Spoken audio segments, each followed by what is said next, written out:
Master minds commerce చదవాలనుకునే 10th inter విద్యార్థుల తొలి ఎంపిక. నమస్తే రమగారు. నమస్తే జయ. రమగారు, మనకి వారాహి నవరాత్రులు మొదలవుతున్నాయి. మనము దసరా నవరాత్రులు చూస్తాం, తర్వాత వారాహి నవరాత్రులు. వీటిని ఏ విధంగా జరుపుకుంటాం? మనం ఏమైనా ప్రత్యేక నియమాలు పాటిస్తామా? అందరం జరుపుకుంటాం? అసలు ముఖ్యంగా సంవత్సరానికి 4 సార్లు 4 రకాల నవరాత్రులు వస్తాయి. 2 ప్రఖ్యాతమైనవి, ఒకటి వసంత నవరాత్రులు, రెండోది శరన్నవరాత్రులు. ఈ గుప్తంగా జరుపుకునేవి ఇవి 2. ఏవి? వారాహి నవరాత్రులు, శ్యామల నవరాత్రులు జరుపుతారు. మనం చేసుకోము సాధారణంగా. ఇది కొన్ని ప్రాంతపు ఆచారాలుగానే కనపడుతుంది. మన ప్రాంతంలో ఇంచుమించుగా లేనట్టే. మనం సోషల్ మీడియా యాక్టివ్ అయిన తర్వాత ఒక 2-3 సంవత్సరాలుగా ఈ వారాహిని ఆశ్రయిస్తే చాలా రకాల ప్రయోజనాలు లభిస్తాయని, సమస్యలు తీరుతాయని, విపత్కర పరిస్థితుల్లో ఈమెను ఆశ్రయించిన వాళ్ళ వారాహి అమ్మవారిని ఆశ్రయిస్తే సమస్యలు తీరుతాయని చెప్పి వారాహి నవరాత్రుల్ని ప్రఖ్యాతంగా చేసాం. 2-3 ఏళ్లుగా ఎక్కడ వచ్చాడో అసలు వారాహి అమ్మవారి ప్రతిమని మనం ఇంట్లో పెట్టుకుంటామా రమ్మగారు? పెట్టుకోం కదా. అసలు ఇలా ఉంటారని కూడా చాలా తక్కువ మందికి తెలుసు. అవును. కానీ ఈ మధ్యకాలంలో వింటున్నాం. మొన్న ఫోటో ఫ్రేమ్స్ కోసం నేను షాప్కి వెళ్తే ఎన్ని రకాలుగా కనిపించాయోనండి. అవును. అంటే వారాహి అమ్మవారి ఫోటోని వేరు వేరు కలర్ శారీస్తో, వేరు వేరు భంగిమల్లో, అంటే అంత విరివిగా ఇంట్లో కూడా పెట్టుకోబట్టే కదా అక్కడ కనిపిస్తాం. ట్రెండింగ్ లో ఉన్న జేజీ వారాహి మన వీడియోస్ లాగానే ట్రెండింగ్ లోనే ఉన్నది వారాహి అమ్మవారు. ఆమె ఎప్పుడూ ఉంది కానీ జయ, ప్రఖ్యాతంగా లేదు. ఎందుకంటే ఈమెని ఉగ్రదేవతగానే చెప్పబడుతుంది ఆమె. ఓకే. అమ్మవారి యొక్క పరివార శక్తుల్లో ప్రముఖమైన మంత్రినిగా వారాహి అమ్మవారిని చెప్తారు. ఆదివరాహమూర్తి యొక్క స్త్రీ స్వరూప శక్తి. ఆదివరాహమూర్తిని కూడా మనం సాధారణంగా అర్చనలు, పూజలు మనం ఏమి చెయ్యం. ఏ సందర్భంలోనూ వరాహస్వామి స్వరూపంలో ఉన్న విష్ణు స్వరూపాన్ని ఇంట్లో పెట్టుకోవటం కానీ, పూజ చేయటం కానీ మనకు కనిపించదు. మనకి ప్రఖ్యాతంగా వరాహస్వామి ఉన్న దేవాలయాలు ఏవి? ఒకటేమో తిరుమలలో మొదట వరాహస్వామిని దర్శించాలి. ఎందుకంటే ఆయనే వెంకటేశ్వర స్వామికి స్థలాన్ని ఇచ్చాడు కాబట్టి, అది ఆయనది, భూమి ఆయనది కాబట్టి వారిని మొదట దర్శించి అప్పుడు పెద్ద ఆయన్ని చూడాలి. వీరు ఇంకా పెద్దవాడు, విష్ణుమూర్తికి. మనం వెంకటేశ్వరుడి కంటే పెద్దవాడుగా వరాహమూర్తిని మనం సేవించుకుంటాం. అదొకటి. రెండో వరాహ స్వరూపం సింహాద్రి అప్పన్న. ఆయన వరాహ నారసింహుడుగా వేర్వేరు స్వరూపాలలో ఉండే నరసింహమూర్తిగా ఆయన కనపడతాడు. వరాహము నరసింహము కలిసి ఉన్న స్వరూపంగా. ఈ 2 తప్ప మనకి ప్రఖ్యాతంగా ఎక్కడా వరాహ స్వరూపంలో స్వామివారు ఉన్నవి లేవు, తక్కువ. తర్వాత కాలంలో వెలిసే 2-3 చోట్ల ప్రఖ్యాతంగా దేవాలయాలు కనపడతాయి. ఒకటి మనకి విజయవాడలో ఉన్నటువంటి విజయకీలాద్రి కొండ మీద ఉన్న దేవాలయాల్లో భూవరాహ స్వామికి ఒక ఆలయం ఉన్నది. కర్ణాటకలో ఉన్నటువంటి కళ్ళహల్లి అనే ప్రాంతంలో భూవరాహ స్వామిది ప్రఖ్యాతమైన, ఆ ప్రాంతంలో బాగా వెళ్తారు. దేవాలయాలు ఉన్నాయి. కానీ మనకి రోజువారీ ఆరాధనలో వరాహస్వామిని ఆరాధించే విధానం మనకి లేదు. ఇప్పుడు వరాహస్వామి యొక్క స్త్రీ స్వరూప శక్తి అయినటువంటి వారాహి దేవత కూడా, వారాహి కూడా ప్రఖ్యాతమైన కొన్ని స్వరూపాలు ఉన్నాయి. ఇవేంటంటే మంత్రాధిష్టాన దేవతగా ఉంటుంది. మంత్రాలతోటి ఆమెను ఆవాహన చేసేదే కనపడుతుంది. కానీ సాధారణంగా సంసారులందరూ మనలాగా ఇళ్లలో ఉండేవాళ్ళు పూజలు చేసుకునేటట్టుగా కనిపించదు. సంవత్సరం అంతా ఆమెను ముట్టుకోం మనం. ఇప్పుడు ఈ అమ్మవారిని ఈ ప్రఖ్యాతంగా ఈ 10 రోజులు మాత్రమే సేవించడం, నవరాత్రులు 9 రాత్రులు సేవించడం మనకి kaniపిస్తుంది.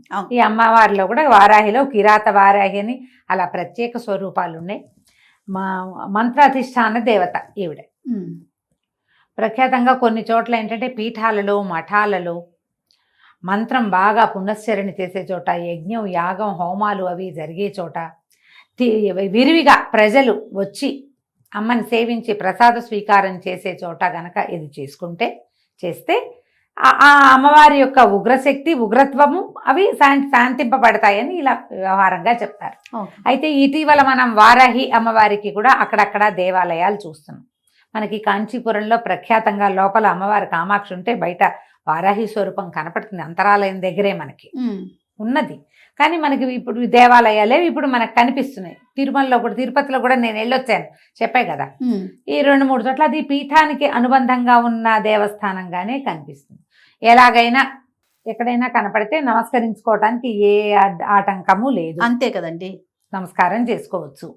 ఒకవేళ ఏ దేవాలయానికైనా వెళ్ళినప్పుడు అక్కడ అర్చనాధికారులు జరుగుతుంటే అర్చనలో పాల్గొనొచ్చు, ఏమీ భయం లేదు, తప్పు లేదు, చెయ్యొచ్చు.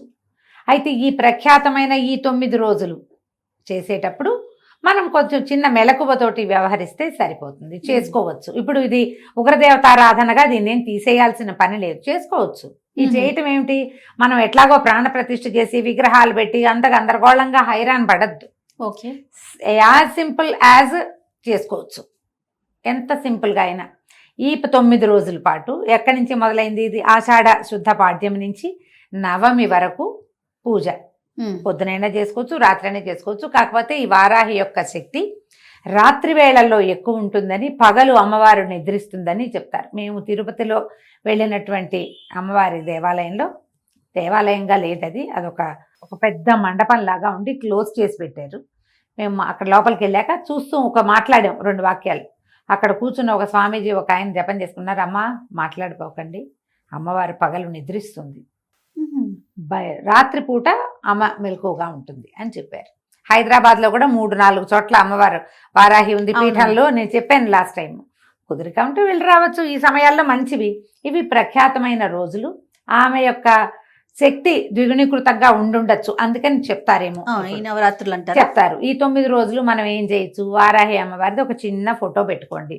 ప్రతిమలకి వెళ్ళొద్దు, కలశాలు పెట్టుకోవద్దు. దసరా నవరాత్రులు చేసినట్టుగా కలశాలు అక్కర్లేదు.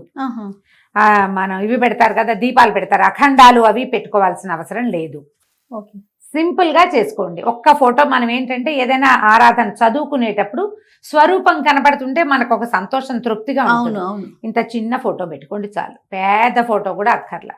ఏవైనా 4 ఎర్రని పువ్వులతోటి అర్చన చేసుకోండి. వారాహివి 12 నామావళి ఉంది, అష్టోత్తరం దొరుకుతుంది, 2-3 రకాల స్తోత్రాలు ఉన్నాయి. ఏదైనా ఒక స్తోత్రంతో ఆ స్తోత్రం చదువుకుని ఆ పువ్వులు సమర్పించి ఏదైనా నివేదన పెట్టుకోండి చాలు. ఇప్పుడు మీరు ప్రాణ ప్రతిష్ఠ చేస్తాము, ఉద్వాసన ఎప్పుడు చెప్పాలి, ఇలాంటి వ్యవహారాల్లోకి దిగదు. ఎందుకంటే ఇది ప్రఖ్యాతంగా చేసేది కాదు, మామూలుగా రోజువారీ మనం చేసుకునేది కాదు. కాబట్టి ఇవి ప్రత్యేకమైన రోజులు, ఆమెకి సంబంధించిన రోజులుగా చెప్పబడుతున్నాయి. కాబట్టి పెద్దవాళ్ళంతా చెప్తున్నారు. కాబట్టి ఈ 10 రోజులు మనం ఏదైనా చదువుకోవచ్చు, చెప్పుకోవచ్చు. రోజువారీ నివేదనకి అమ్మవారికి పానకము, పెసరపప్పు నివేదన చేయొచ్చు, వడపప్పు, పానకము. మీరు చేయగలిగితే పాయసాన నివేదన చేయొచ్చు. 9 రోజులు ఏదైనా ఒక అన్న నివేదన చేయొచ్చు, ఫలాలు అవి పెట్టచ్చు. పానకము, వడపప్పు మాత్రం మస్ట్ అండ్ షుడ్గా పెట్టాలి. ఎందుకంటే అమ్మవారు కొంచెం ఎక్కువ అంటే పవర్ఫుల్ దేవత. మనం ఈ నామాలు అవి చదివేటప్పుడు ఆ ఉగ్రత హెచ్చుతుందని ఆమెను చల్లబరచడానికి ఇవి పెట్టమంటారు. పూలగన్ లాంటివి నివేదన పెట్టుకోవచ్చు. మీరు గ్రాండ్గా చేసుకుంటా ఉంటే ఎవరైనా గురువు గారిని ఆశ్రయించి చేసుకోండమ్మా, నేను ఇంతే చెప్తా, నేను ఇంతకంటే చెయ్యట్లేదు, చెయ్యను కూడా, ఇంతే చేస్తున్నాం. ఇవి మంచి రోజులు కాబట్టి రోజువారీ చదువుకోవచ్చు. 12 నామావళి చాలా చిన్నది, 12 నామాలు. ఓకే, చక్కగా చదువుకోవచ్చు. ఆ 12 నామాలనే 9 సార్లు లెక్కెట్టి చదువుకోండి, అయిపోయింది. 11 సార్లు లెక్క పెట్టి చదువుకోండి. అవును, పువ్వులేవో సమర్పించండి. అష్టోత్తరంగా దొరికిందనుకో మనకు ఆన్లైన్ కనపడతాయి, చేసుకోవచ్చు. ఇప్పుడు ఇది సాంగంగా మనం దసరా పూజల్లో అమ్మవారిని నిలబెట్టి 9 రోజులు సేవించి 10వ రోజున ఉద్వాసన చెప్పి అమ్మవారిని మళ్ళీ వెనక్కి చేర్చి అంతలా చేయక్కర్లేదు, చేయవసరం లేదు. 9 రోజులు చేసుకుంటే మంచిది, 5 రోజులైనా చేసుకోవచ్చు. పైగా ఇవేంటంటే ఇవన్నీ కాంప్లికేటెడ్ కదా జయ.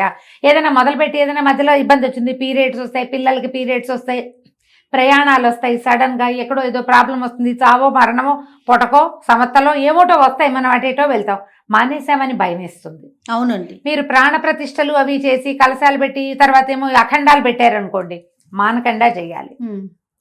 మానేస్తే మీ ఇంట్లో పిల్లలు కాలు జారిపడినా, మీకే గట్టిగా దుమ్మొచ్చి తలనొప్పి వచ్చినా అమ్మవారిని మానేసాం కాబట్టి వచ్చింది, కనెక్ట్ చేసేసుకుంటాం. కనెక్షన్లు పెట్టుకోవద్దు. అందుకని మీరు ఇవి పెట్టద్దు, ఓకే, ప్రాణ ప్రతిష్టలకి దిగబోకండి. ఒక పటం రోజువారీ పెట్టుకోండి.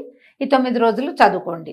ఓకే, 10వ రోజు అయిన తర్వాత 10వ రోజు నాడు ఆ పటం తీసి చక్కగా తుడిచి పైన పెట్టేసుకోండి. పటం తీసి పైన పెట్టాలంటే మహారాజుగా పెట్టుకోవచ్చు. మీకు ఉంచుకునే ఉద్దేశం ఉంటే ఉంచుకోవచ్చు, కానీ లేకపోతే తీసి పైన పెట్టచ్చు, ఆవిడ ఏమందు. మళ్ళీ వచ్చే సంవత్సరం అదే పటం పెట్టుకుంటాము, అంతే, సరిపోతుంది కదా. కాస్త నివేదన కొంచెం చెయ్యండి తప్పకుండా, ఊరికే చదివి వదిలేయపోకండి. మనం పారాయణ చేశాక ఏదైనా చదువుకుని ఏదైనా అర్చన చేశాక ఖచ్చితంగా నివేదన, తాంబూలము, హారతి లైన్ ప్రకారం చేసేయాలి. ధూపము, దీపము. మొదట దీపం పెట్టుకుంటాం, ధూపం చూపిస్తాం, ఏదో స్తోత్రం చదువుతాం, 2 పుష్పాలు సమర్పిస్తాం, నైవేద్యం చేస్తాం, హారతి, ఒక నమస్కారం, కంప్లీట్ అయిపోతుంది. మీరు రోజు రాత్రిపూట 9 రోజులు చేసుకోవచ్చమ్మా. ఇందులో భయపడేంత పెద్దది కాదు ఇది. ఇవి మనం చెయ్యం కాబట్టి చేయక్కర్లేదు, చెయ్యాలనిపించింది లక్షణంగా చేసుకోవచ్చు. ఇంత మాత్రం చెయ్యండి, ఏమీ భయం లేదు. ఈమె ఏంటంటే పరివార శక్తుల్లో ప్రబలమైన శక్తి. ఆవిడ తక్కువది కాదు, చాలా గట్టిది. ఇప్పుడు ఇంత గట్టి ఇది మనకి దేనికి అవసరం? ఆమెకు సరిపడా మనం చేయగలమా? అది ఆలోచించుకుని కదా దిగాలి. డెఫినెట్గా. నేను ఎందుకంటే ఇవి విని కేసులు మేము భయం వేస్తుంది, భయం పడ్డాము, మాకు అలా ఉంది, మాకు ఇలా ఉంది, పటం తీసేచ్చా, ఈ పటం ఉంచుకోవచ్చా అని నన్ను 10 మంది అయినా అడిగారు. లాస్ట్ ఇయర్ వారాహి నవరాత్రుల తర్వాత ఆ పటం ఏం చెయ్యాలి, ఇన్ని రోజులు పూజ చేసాం, ఇప్పుడు లోపల పెడితే తప్పేమో. అనుమానాలు కదా రమ్మగారు, భయాలు కదా. భయం అయితే చెయ్యొద్దమ్మా అంటారు. భయపడితే చేయబోకండి. మామూలు మనం ఏ రోజువారీ ఏం చేసుకుంటామో అది చేసేసుకోండి, సరిపోతుంది. నేనైతే దాదాపుగా ఒక 4-5 సంవత్సరాలుగా ఈ వారాహి నవరాత్రులు ఎప్పుడైతే తెలిసిందో, 5-6 సంవత్సరాల క్రితమే తెలిసింది జయ నాకు. ఈ ద్వాదశ నామావళి చాలా సులువు. 12 నామాలే కదా, వీటిని 9 టైమ్స్ చేయటం ఒక లెక్కగా అలవాటు చేసుకున్నా నేను ఇంతే చేస్తున్నా అంతే. ఒకవేళ మధ్యలో ఏదో ఇబ్బంది వచ్చింది, ఒక నమస్కారం చేసుకోవటమే అంతే. లేదు భారీ ఎత్తున చేసుకోవాలంటే గురువు గారిని సంప్రదించడం. భారీ ఎత్తున చెయ్యాలి అంటే ఖచ్చితంగా మీరు ఒక గురువు గారిని సంప్రదించి వారు మిమ్మల్ని పూర్తిగా గైడ్ చేసేలాగా చేసుకోండి. అప్పుడు ఓకే. ఇప్పుడు చూడు, గురువు గారిని సంప్రదించి అంటే ఫోన్లోనో, ఇన్స్టాలోనో, మెసెంజర్లోనో కాదు, ప్రత్యక్ష గురువు. ఓకే. అందుకని ముందు జాగ్రత్త పడి చేసుకోండి ఏం చేసినా. తప్పకుండా అండి. నమస్తే రమ్మగారు. నమస్తే.